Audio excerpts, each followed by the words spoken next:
December 29th, 1916. Moika Palace, St. Petersburg. In a basement room beneath one of Russia's most magnificent mansions, the most powerful man in the empire is about to die. They fed him enough cyanide to kill 5 men. He asked for more wine. They shot him in the chest. He stood back up. They shot him 3 more times. He crawled toward the door. They beat him with a metal dumbbell. They wrapped him in cloth and threw him through a hole in the frozen Neva River. And when they pulled his body from the ice 3 days later, some claimed he had still been alive when he hit the water.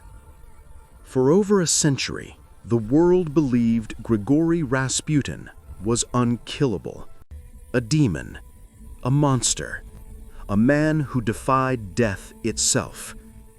Forensic science just proved them all wrong. The mad monk who controlled Russia. To understand why this man had to die, you need to understand how a barely literate Siberian peasant became the most powerful person in Russia. Grigori Rasputin was born in 1869 in a remote village thousands of miles from the glittering capital of St. Petersburg. He had no education, no wealth, no connections. What he had was a reputation. Some called him a holy man. Others called him the most depraved charlatan in Russia. In 1905, he arrived in St. Petersburg and inserted himself into the highest circles of Russian aristocracy. Within a year, he had achieved what seemed impossible. He had gained access to the imperial family itself. The Romanovs had a secret so dangerous it could destroy the dynasty. The heir to the throne, the young Tsarevich Alexei, suffered from hemophilia. Any bruise, any minor injury could trigger unstoppable internal bleeding that the best doctors in Russia could not control. The Tsarina Alexandra was desperate, and then came Rasputin. When the boy was dying, when the physicians had given up hope, Rasputin would be summoned to the palace. He would sit by the bed, he would speak in a low, calm voice, and the bleeding would stop. Rest now, little one. To this day, historians debate how he did it. Hypnosis, psychology, the calming of an anxious child whose racing heart made the bleeding worse. It did not matter. To the Tsarina, it was a miracle, and the man who performed miracles became untouchable. By 1916, Russia was collapsing under the strain of the First World War. The Tsar had left the capital to command the army at the front. He left his German-born wife in charge of the government, and the Tsarina left Rasputin in charge of her. He was recommending government ministers, influencing military strategy, accepting bribes from businessmen seeking favors. Russia had 4 different prime ministers in 2 years, 3 war ministers, 5 interior ministers. The government was paralyzed. And every night, this illiterate peasant was getting drunk in the restaurants of St. Petersburg, boasting about his control over the old girl, as he called the Empress of Russia. The aristocracy watched in horror. The generals seethed in rage. The politicians saw the empire crumbling. By the end of 1916, Russia's elite had reached a consensus. Grigori Rasputin had to die. A plot among princes. The conspiracy to murder Rasputin was not hatched by revolutionaries or radicals. It was conceived by the very heart of the Russian establishment.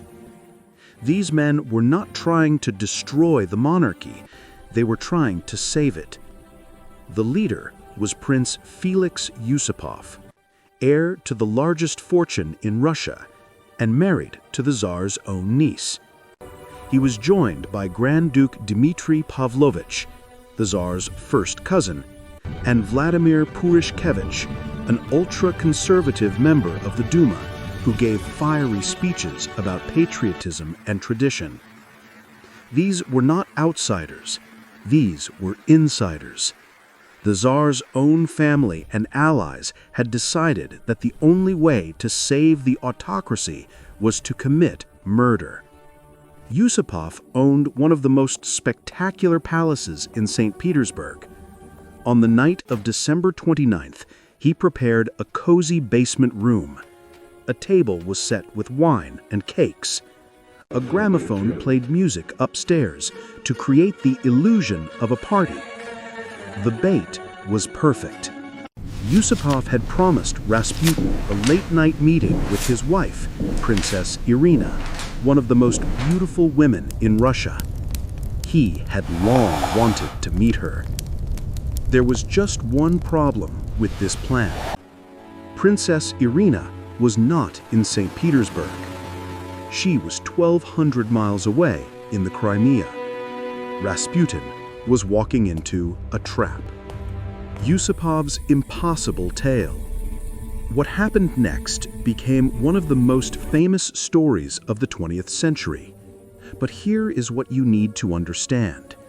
Almost everything you have heard about that night came from one source: the killer himself.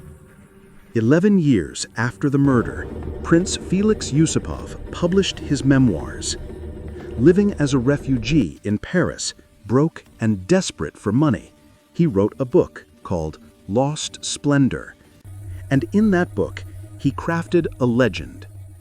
According to Yusupov, he and a conspirator who was a doctor had laced pink cakes and glasses of Madeira wine with massive doses of potassium cyanide, enough to kill several men instantly. Rasputin arrived just after midnight. He sat down. He ate the cakes. He drank the wine. He asked for more. And nothing happened. Yusupov claimed he watched in growing horror as Rasputin consumed enough poison to kill 5 men and simply complained of a slight burning in his stomach. 2 hours passed. Rasputin remained perfectly alert, even cheerful. The conspirators upstairs were panicking. The poison was supposed to be foolproof. Finally, Yusupov made a decision. He excused himself, went upstairs, grabbed a revolver, returned to the basement, and shot Rasputin in the chest. The mystic collapsed onto a white bearskin rug. The conspirators rushed downstairs. They checked for a pulse. There was none. Grigori Rasputin was dead. The conspirators went back upstairs to celebrate and to plan how to dispose of the body. But Yusupov claimed he felt an irresistible urge to return to the basement, to see the body one more time. He walked down the stairs. He approached the corpse lying on the bearskin rug. He knelt down, and Rasputin's eyes flew open. According to Yusupov, the dead man suddenly leapt to his feet, foaming at the mouth, and lunged at Yusupov. Yusupov screamed and ran. Rasputin, this man who had been dead, who had a bullet in his heart, who had consumed lethal poison, chased him up the stairs. Rasputin made it outside into the palace courtyard, crawling through the snow toward the gate, roaring like an animal. Purishkevich ran out and fired his revolver. He missed twice. Then he hit him in the back. Then again in the head. The mystic finally collapsed into the snow. But the conspirators were taking no chances. They dragged the body back inside. They beat him with a heavy dumbbell. They wrapped him in cloth and threw him through a hole in the frozen Never River. And when they pulled his body from the ice 3 days later, some claimed he had still been alive when he hit the water. This story made Yusupov famous. It made him money. His book became an international bestseller. Hollywood made movies. Rasputin became a legend, the mad monk who could not be killed by ordinary means. It was a perfect story. It was also almost entirely a lie. What the autopsy actually revealed. A few days after the murder, Rasputin's frozen body was pulled from the river. An autopsy was performed by Professor Dmitry Kosarotov, one of Russia's most respected pathologists. The original autopsy report was lost during the chaos of the Russian Revolution, but its key findings were recorded. And over the past century, forensic experts have reviewed those findings, examined the post-mortem photographs, and applied modern science to this 100-year-old murder. Their conclusion is unambiguous. Yusupov's story is forensically impossible. Let us begin with the poison. Yusupov claimed Rasputin consumed enough cyanide to kill 5 men, with no effect. This was supposed to be proof of his demonic constitution. Professor Kosarotov found no trace of poison in Rasputin's stomach. None. Rasputin's own daughter later confirmed that her father hated sweet foods and would never have eaten a plate of cakes. The entire poisoning scene, the foundation of the legend, appears to be a complete fabrication. The drowning. Yusupov claimed Rasputin was still alive when he entered the water. Early rumors suggested water in the lungs proved this. Modern forensic analysis of the autopsy findings confirms Rasputin was already dead before his body entered the river. He did not drown. The cause of death was not water. The autopsy identified 3 separate gunshot wounds, one to the liver, one to the kidney, and one to the forehead. The shots to the liver and kidney would have been grievous, likely fatal injuries, but they were not the immediate cause of death. This was. The 3rd gunshot wound was fired directly into the center of Grigori Rasputin's forehead. Post-mortem photographs show this clearly.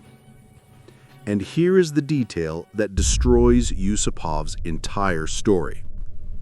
It was a contact wound. A contact wound means the barrel of the gun was pressed directly against the skin when the trigger was pulled. You can see the distinctive burn marks and stippling pattern in the photographs. You do not get a contact wound to the center of the forehead by shooting at a man crawling away from you in a snowy courtyard. You do not get a contact wound by firing at a fleeing target. You get a contact wound by walking up to a man, pressing the gun to his head, and executing him. Grigori Rasputin was not chased, he was not running, he was not surviving impossible injuries through demonic power. He was murdered in cold blood, at point-blank range, with a bullet to the brain. Everything else was theater. The British connection. So if Yusupov's story was a lie, what actually happened in that basement? To answer that, we need to understand that this was not just a Russian conspiracy. In 1916, Britain and Russia were allies, fighting Germany in the First World War. But British intelligence had a problem. They believed Grigori Rasputin was pushing Russia toward a separate peace with Germany. If Russia withdrew from the war, Germany could transfer millions of troops from the Eastern Front to France and Belgium. The war in the West, where British soldiers were dying in the trenches, would be lost. In the files of British intelligence, Rasputin had a code name. He was called Dark Forces, and he was considered a strategic threat to the Allied war effort. Enter Oswald Rayner. Rainer was an agent of MI6, Britain's secret intelligence service. He was fluent in Russian, French, and German. He was stationed in St. Petersburg, and he had one particularly useful asset. He was a close personal friend of Prince Felix Yusupov. The two had met years earlier at Oxford University, where they bonded over literature and late-night philosophical discussions. When Yusupov began planning Rasputin's assassination, his old friend from Oxford was right there in St. Petersburg. Records show Rainer visited Yusupov at the Moika Palace multiple times in the weeks before the murder. The diary of a British chauffeur who drove MI6 agents confirms Rainer was in contact with Yusupov on the night after the assassination, helping with what one British agent called attending to loose ends. But the most damning evidence is the murder weapon itself. Forensic analysis of the fatal head wound indicates it was caused by a .455 caliber Webley revolver. This was the standard issue sidearm for British military officers. Oswald Rainer, as an MI6 agent and former British officer, would have carried exactly this weapon. Russian aristocrats did not typically own Webley revolvers. More importantly, the nature of the kill itself tells a story. The first shots to the body were messy, panicked, the work of amateurs. But the final shot, the execution-style contact wound to the center of the forehead, was professional, clean, efficient, the work of someone trained to kill. 8 days after the murder, another British agent named Stephen Alley wrote a letter to a colleague. It read, "Although matters here have not proceeded entirely to plan, our objective has clearly been achieved. Rainer is attending to loose ends." Britain officially denied any involvement, but years later, Rainer reportedly confessed to family members that he had been present at the killing. He also, curiously, served as the translator for Yusupov's first book about the assassination. Two old friends shaping the story together. The most likely scenario is this. The Russian conspirators had the motive, the social access, and the perfect cover story. British intelligence had a strategic interest in Rasputin's death, and a trained operative perfectly positioned inside the conspiracy. The panicked nobles shot Rasputin. They botched it. He did not die immediately. And then a professional stepped in and finished the job with a single professional bullet to the brain. Russia's aristocrats provided the theater. Britain provided the bullet. The conspiracy that destroyed an empire. The conspirators believed they were surgeons, cutting out a tumor to save the Russian monarchy. They miscalculated catastrophically. Tsar Nicholas and Tsarina Alexandra were devastated. But instead of heeding the warning, instead of embracing reform, they retreated further into isolation and paranoia. Alexandra viewed Rasputin as a holy martyr. She hardened her positions. She refused all compromise. Meanwhile, Russia's real problems continued to worsen. Soldiers were deserting the front. Food riots erupted in the cities. The assassination had done nothing to solve any of this. Instead, it had revealed the monarchy's fatal weakness. When members of the Tsar's own family conclude that murder is the only way to influence their sovereign, it sends an unmistakable message. The system is broken. The center cannot hold. We will not be silent. 6 weeks after Rasputin's murder, the February Revolution began. Workers and soldiers took to the streets of Petrograd, demanding bread and an end to the war. On March 15, 1917, Tsar Nicholas II abdicated. 300 years of Romanov rule ended, not by a battle, but with a signature on a piece of paper. On July 17, 1918, in a basement in Yekaterinburg, Bolshevik revolutionaries executed the entire imperial family. Nicholas, Alexandra, their 5 children, all of them shot. Rasputin had allegedly made a prophecy. He told the Tsarina that if he were killed by Russian nobles, the entire imperial family would be dead within 2 years.